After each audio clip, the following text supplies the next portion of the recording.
Tayo ngayon sa Nueva Ecija, sa aking hometown. Ayan. And nakikita nyo po yung nasa ulo ko, yan, nasa tuktok ko na kasing kinis ng aking noo. Ayan, ayan, ayan. Pamilyar ho ba kayo sa prutas na ito mga kakusina? Miracle fruit daw po ito, sabi nung may-ari ng puno.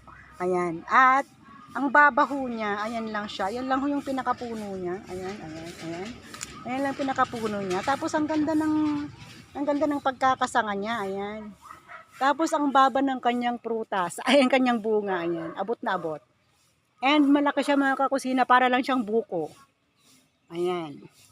And hindi lang ho yan yung bunga niya. Meron pa ho siya ditong tatlo. Ayan. Isa. Dalawa. Tapos ayun po yung isa. Ayan. Tatlo. So yan po yung bunga ng miracle fruit daw po ito. Or in English ay calabash. Ayan. Calabash. Ayan. So, hindi ako familiar sa prutas na to. Baka meron pong mga alam. Kung nakakaalam, comment naman po mga kakusina para po educate us. Ayan mga kakusina. Sigurado ko po ito pag binuksan po itong isa nito or pag hinog na. Baka maka-experience na rin tayong kumain nito. Sigurado ko bibigyan ako nito. Or i-share ko rin po sa inyo kung anong lasa. Pagdating ng panahon, pag binigyan ako nito, pag kinain na. So, ayan mga kakusina, ayan yung ating, ayan, miracle fruit. Ayan, ang laki.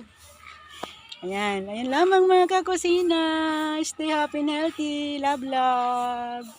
Thank you for watching.